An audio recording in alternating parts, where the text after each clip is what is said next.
금기의 집 1995 미란의 진실. 어떤 비밀은 세대를 넘어 전해집니다. 어떤 저주는 시간이 지나도 사라지지 않습니다. 1995년 가을 서울대학병원 응급실 32살의 간호사 김미란 씨는 오늘도 바쁜 하루를 보내고 있었습니다. 하얀 간호복을 입고 환자들 사이를 분주히 오가는 그녀. 겉으로 보기엔 평범한 직장인이었죠. 하지만 그녀의 마음속 깊은 곳에는 30년 동안 풀리지 않은 의문 하나가 자리 잡고 있었습니다. 어머니는 왜 미쳤을까? 김미란 씨의 어머니 박순옥 씨. 딸이 태어난 바로 그날부터 정신을 잃고 30년 동안 정신병원에 갇혀 지낸 여자. 의사들은 말했죠. 산후 정신병, 급성 스트레스 장애. 하지만 미란 씨는 믿을 수 없었습니다. 어머니가 그냥 이유 없이 미친 거라는 걸. 그리고 오늘 미란 씨는 결심했습니다. 30년 동안 피해왔던 그곳. 어머니가 마지막으로 제정신이었을 때 갔던 그곳. 경상북도 청산마을. 사람들이 금기의 집이라 부르는 그곳으로 다시 돌아가기로. 하지만 그녀는 몰랐습니다. 30년 전 어머니에게 일어난 일이 이제 자신에게 그리고 자신의 딸에게도 일어날 거라는 것을. 1995년 10월 14일 토요일 오전 미란 씨는 서울 송파구의 작은 빌라에서 살고 있었습니다. 이혼한 지 3년. 8살 난 딸 은지를 혼자 키우고 있었죠. 엄마, 오늘 할머니 보러 가? 은지가 시리얼을 먹으며 물었습니다. 미란 씨는 고개를 끄덕였습니다. 응. 오늘은 특별한 날이거든. 할머니가 병원에 들어가신 지 정확히 30년이 되는 날이야. 할머니는 언제 나오셔? 미란 씨는 대답할 수 없었습니다. 어머니는 30년 동안 단 한 번도 제정신으로 돌아온 적이 없었으니까요. 오후 2시. 미란 씨는 딸 은지를 데리고 경기도 의정부에 있는 정신병원을 찾았습니다. 낡은 건물, 칙칙한 복도, 어디선가 들려오는 신음소리. 은지는 엄마 손을 꽉 잡았습니다. 엄마 무서워. 괜찮아. 곧 나갈 거야. 병실 문 여는 소리 마이너스 끽. 병실 안. 창가에 앉아있는 한 노파. 박순옥 씨. 이제 55살이 된 그녀는 실제로는 80대처럼 보였습니다. 하얗게 센 머리, 주름투성이 얼굴, 텅 빈 눈동자. 미란 씨는 매번 이곳에 올 때마다 가슴이 아팠습니다. 어머니, 접니다. 미란이요. 노파는 반응이 없었습니다. 그저 창밖을 바라볼 뿐. 어머니, 오늘은 특별한 날이에요. 제가 결심했어요. 어머니가 왜 이렇게 되셨는지 제가 알아낼게요. 그 순간 노파가 갑자기 미란 씨의 손을 덥석 움켜쥐었습니다. 가지 마라. 처음 듣는 어머니의 목소리. 30년 만에 처음 내뱉은 말. 그 집에 가지 마라. 내 딸도. 미란 씨는 깜짝 놀랐습니다. 어머니가 무슨 말을. 하지만 노파는 다시 멍해졌습니다. 방금 전 일이 환상이었던 것처럼 미란 씨는 확신했습니다. 어머니는 무언가를 알고 있다.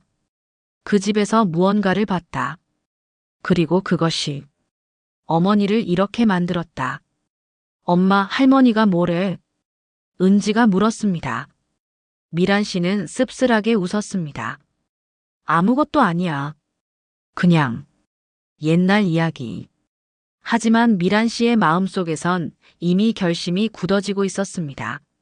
가지 말라고. 아니, 나는 가야 해. 어머니가 무엇을 봤는지, 왜 미쳤는지, 그리고 그것이 미신인지 진짜인지 과학적으로, 합리적으로 밝혀내야 해. 다음 날 일요일. 미란 씨는 딸 은지를 시어머니 댁에 맡기고 혼자서 경상북도로 향했습니다. 1995년식 현대 아반떼. 낡은 카세트 플레이어에서는 서태지와 아이들의 컴백홈이 흘러나왔죠.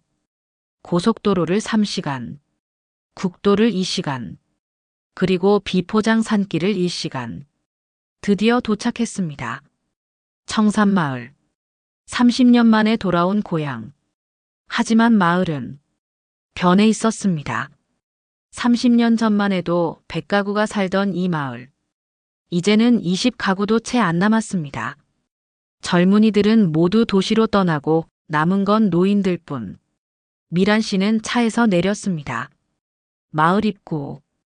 낡은 정자나무 아래서 몇몇 노인들이 장기를 두고 있었습니다. 저기, 실례지만요. 미란 씨가 다가가자 노인들이 고개를 들었습니다. 누구시오? 저, 김영철 씨의 딸입니다. 30년 전에 서울로 올라간 노인 중 한 명이 미란 씨를 유심히 쳐다봤습니다. 아, 순옥이 딸?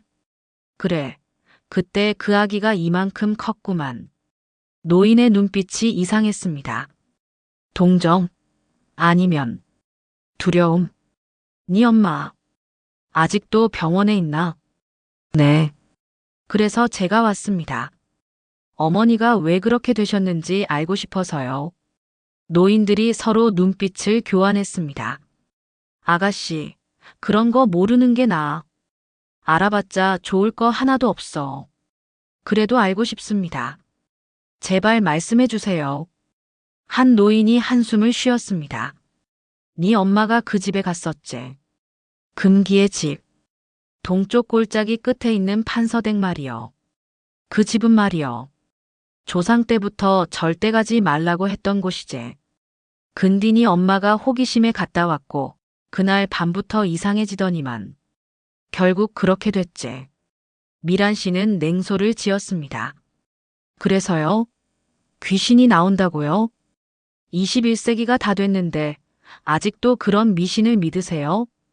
노인이 화를 냈습니다. 미신? 미신이라고? 그럼 네 엄마는 왜 그렇게 됐는디? 그리고 최 씨네 강아지, 박 씨네 큰아들, 그 집 근처 갔던 놈들 다 어떻게 됐는지 아나? 미란 씨는 대꾸하지 않았습니다. 그게 다 우연이에요. 심리적 트라우마일 뿐입니다. 제가 직접 가서 증명하겠어요. 거기엔 아무것도 없다는 걸. 노인이 고개를 저었습니다. 아이고, 똥고집은 엄마를 닮았구만. 니도 가면 네 엄마처럼 될 거요. 그리고 네 딸도. 그 말에 미란 씨는 잠시 멈칫했습니다. 딸, 은지. 하지만 미란 씨는 고개를 저었습니다. 미신은 미신일 뿐입니다. 저는 과학을 믿어요. 그렇게 말하고 미란 씨는 마을 동쪽을 향해 걸어갔습니다. 노인들은 그녀의 뒷모습을 안타깝게 바라봤죠. 오후 3시. 햇빛이 쨍쨍한 대낮. 미란 씨는 대나무 숲을 지나고 있었습니다. 30년 전 어머니가 걸었을 바로 그 길. 하지만 미란 씨는 두렵지 않았습니다. 밝은 대낮이었고 그녀는 합리적인 사람이었으니까요. 대나무 숲을 지나자 그 집이 나타났습니다. 저게 그 집.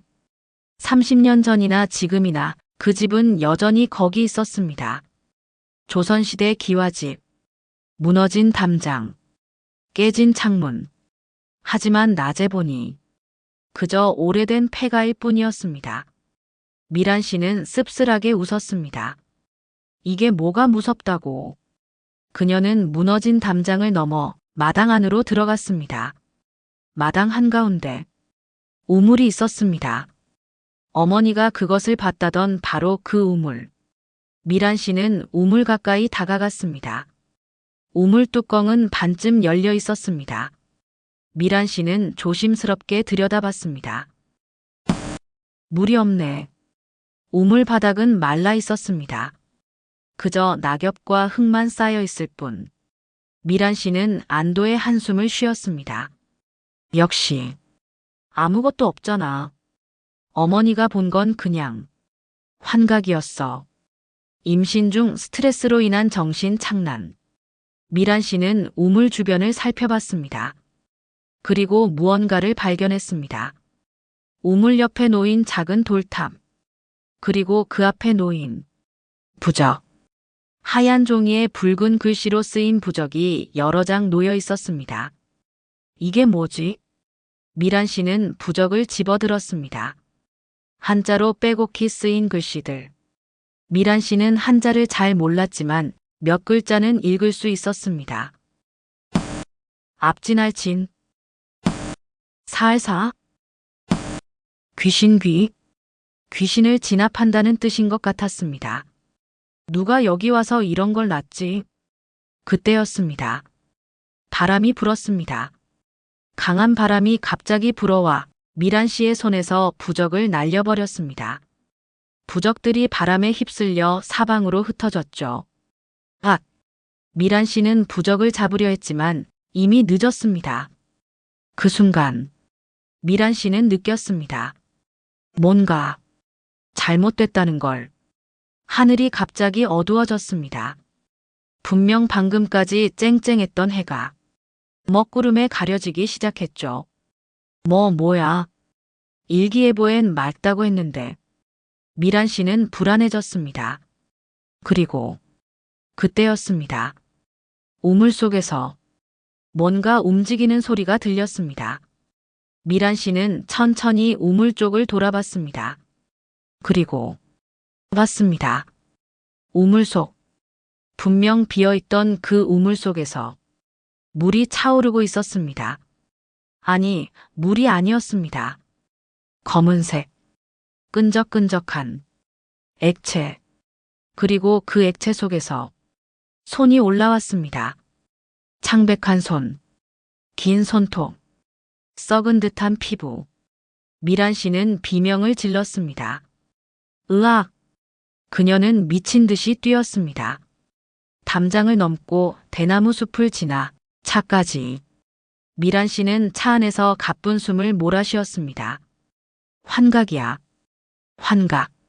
내가 어머니 이야기를 듣고 심리적으로. 그래, 그럴 거야. 하지만 그녀의 손은 멈추지 않고 떨리고 있었습니다. 그날 밤, 미란 씨는 서울로 돌아왔습니다. 시어머니 댁에서 은지를 데려와 집으로 돌아왔죠. 엄마, 할머니 고향 어땠어? 응, 그냥 시골이었어. 미란 씨는 은지에게 아무 말도 하지 않았습니다. 그날 밤 미란 씨는 잠들지 못했습니다. 자꾸만 그 장면이 떠올랐죠. 우물 속에서 올라오던 그 손. 검은 액체. 썩은 냄새. 새벽 2시. 미란 씨는 침대에 누워 천장을 바라보고 있었습니다. 내가 피곤해서 헛것을 본 거야. 병원에서 밤 근무를 너무 많이 해서. 그래, 그럴 거야. 미란 씨는 귀를 기울였습니다. 물 떨어지는 소리. 화장실에서. 미란 씨는 침대에서 일어나 화장실로 향했습니다. 화장실 안. 세면대 수도꼭지에서 물이 똑똑 떨어지고 있었습니다. 아, 수도꼭지를 제대로 안 잠갔나 보네. 미란 씨는 수도꼭지를 잠갔습니다. 하지만 이상했습니다. 세면대에 고인 물이 검은색이었습니다. 뭐지? 미란 씨는 조심스럽게 가까이 다가갔습니다. 그리고 봤습니다. 세면대 배수구에서 머리카락이 올라오고 있었습니다. 검고 긴 머리카락. 끝없이 올라오는 머리카락. 으악! 미란 씨는 비명을 지르며 뒤로 물러났습니다. 그 순간 은지가 화장실 문을 열었습니다. 엄마, 무슨 일이야? 은지야. 저기 봐. 미란 씨가 떨리는 손으로 세면대를 가리켰습니다. 하지만 세면대는 깨끗했습니다. 머리카락도 없고 물도 맑았습니다. 엄마, 거기 아무것도 없는데? 엄마 괜찮아. 미란 씨는 깨달았습니다. 이건 환각이 아니라는 것을. 이건 그녀만 보인다는 것을. 30년 전 어머니에게 일어났던 일이 이제 자신에게도 일어나고 있다는 것을. 다음 날 월요일, 미란 씨는 병원에 출근하지 않았습니다. 대신 그녀는 서울대학교로 향했습니다. 30년 전 어머니를 치료했던 정신과 의사의 소개로 한 사람을 만나기 위해서였죠. 이 교수, 58세, 향토사학자이자 민속학 전문가. 김미란 씨죠? 전화 받았습니다. 이 교수는 온화한 인상의 중년 남성이었습니다. 네, 교수님. 제발 도와주세요. 저도 제 어머니처럼 미치는 건가요? 이 교수는 고개를 저었습니다. 미치는 게 아닙니다. 당신은 표시된 겁니다. 표시? 앉으세요. 천천히 설명해 드리죠. 이 교수는 낡은 책 한 권을 꺼냈습니다. 이건 제가 20년 동안 연구한 자료입니다. 청산마을, 그리고 그 금기의 집에 대한 기록이죠. 그 집은 조선시대, 정확히는 1665년에 지어졌습니다. 김판서라는 탐관오리의 집이었죠. 그 사람은 악명 높은 탐관오리였습니다. 백성들의 돈을 빼앗고 딸들을 겁탈하고 반대하는 사람들은 고문해 죽였죠. 결국 백성들이 들고 일어나 왕께 상소를 올렸습니다. 그 상소문을 쓴 사람 중 한 명이 박씨 성을 가진 선비였습니다. 박씨. 제 어머니가 박씨예요. 이 교수가 고개를 끄덕였습니다. 그렇습니다. 당신 어머니는 그 박씨 선비의 직계 후손입니다. 그리고 당신도. 당신 딸 은지도 마찬가지죠. 김판서는 참수당하기 직전에 저주를 내렸습니다. 나를 고발한 자들의 후손 3대가 멸문할 것이다. 그 저주는 지금까지 이어지고 있습니다. 미란 씨가 떨리는 목소리로 물었습니다. 그럼 제 어머니는 첫 번째 세대? 맞습니다. 그럼 저는 두 번째. 네. 그리고 제 딸 은지는 세 번째이자 마지막입니다. 미란 씨는 주저앉았습니다. 아니야. 이건 미신이야. 21세기인데 이런 일이 있을 리 없어. 이 교수는 조용히 말했습니다. 미란 씨, 당신은 간호사죠? 과학을 믿는 사람. 하지만 과학으로 설명할 수 없는 일들이 세상엔 존재합니다. 당신 어머니가 30년 동안 정신병원에 갇혀 있는 것. 당신이 지금 보고 있는 환영들. 이것들을 과학으로 설명할 수 있습니까? 미란 씨는 대답할 수 없었습니다. 이 교수는 계속 말했습니다. 하지만 희망은 있습니다. 희망. 저주를 푸는 방법이 있습니다. 어렵지만 불가능하진 않습니다. 김판서가 원하는 건 복수가 아닙니다. 그가 진정 원하는 건 용서입니다. 그는 죽어서도 자신의 죄를 인정하지 못했습니다. 자신이 잘못했다는 걸 받아들이지 못했죠.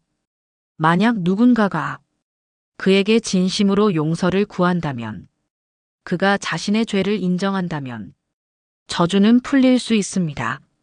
미란 씨가 물었습니다. 어떻게요? 어떻게 죽은 귀신에게 용서를 구해요? 이 교수는 심각한 표정으로 말했습니다. 그 집으로 다시 가야 합니다. 밤에, 보름달이 뜬 날, 그리고 우물 앞에서 김판서를 불러내야 합니다. 불러내요? 그럼 죽는 거 아니에요? 죽을 수도 있습니다. 하지만 안 가면 당신도 당신 딸도 결국 어머니처럼 될 겁니다. 미란 씨는 결심했습니다. 언제 보름달이 뜨죠? 이번 주 토요일입니다. 좋아요. 가겠습니다. 혼자 가시면 안 됩니다. 제가 동행하겠습니다. 감사합니다, 교수님. 하지만 두 사람은 몰랐습니다. 그날 밤 서울 송파구 미란 씨의 집에서 이상한 일이 일어나고 있다는 것을. 그날 밤 10시, 8살 은지는 혼자 집에 있었습니다. 엄마는 아직 돌아오지 않았고 은지는 텔레비전을 보고 있었죠. 그때였습니다. 불이 나갔습니다. 아, 정전이야? 은지는 무서웠지만 용감하게 일어났습니다. 거실을 지나 현관으로 가려는데 복도에서 발소리가 들렸습니다. 하지만 은지 혼자뿐인데 엄마? 대답이 없었습니다. 은지는 복도를 바라봤습니다. 그리고 봤습니다. 복도 끝. 어둠 속에서 누군가 서 있었습니다. 하얀 옷을 입은 여자. 긴 검은 머리. 창백한 얼굴. 그리고 귀까지 찢어진 입. 깔깔깔깔. 은지는 비명을 질렀습니다. 으아! 바로 그 순간 현관문이 열렸습니다. 은지야, 엄마 왔어. 미란 씨가 돌아온 것이었습니다. 불이 다시 들어왔습니다. 복도는 비어 있었습니다. 은지는 엄마에게 달려가 안겼습니다. 엄마, 엄마, 무서운 여자가 있었어. 하얀 옷 입고 입이 찢어진 미란 씨의 얼굴이 창백해졌습니다. 이제 저주는 딸에게까지 미치기 시작했습니다. 토요일, 보름달이 뜨는 날, 미란 씨는 마지막 결전을 위해 다시 그 집으로 향합니다. 하지만 그녀는 알고 있었습니다. 이번엔 살아 돌아오지 못할 수도 있다는 것을. 여러분, 오늘 이야기는 여기까지입니다. 30년 전 어머니 순옥이 겪었던 공포. 이제 딸 미란도 똑같이 겪고 있습니다. 그리고 손녀 은지까지. 과연 미란은 이 저주를 끝낼 수 있을까요? 김판서의 원한을 풀 수 있을까요? 아니면 3대가 모두 비극을 맞이하게 될까요? 금기의 집 제3부 2024 은지의 결말. 최종화가 공개됩니다. 300년 저주의 끝. 3대에 걸친 비극의 마지막. 충격적인 결말이 기다립니다. 지금 바로 구독과 알림 설정 부탁드립니다. 여러분의 댓글이 큰 힘이 됩니다. 미란은 어떻게 해야 할까요? 저주를 푸는 방법이 정말 있을까요? 댓글로 여러분의 생각을 들려주세요. 그럼 다음 주에 마지막 이야기로 찾아뵙겠습니다. 조심히 주무세요. 혹시 복도 끝에 누가 서 있진 않겠죠?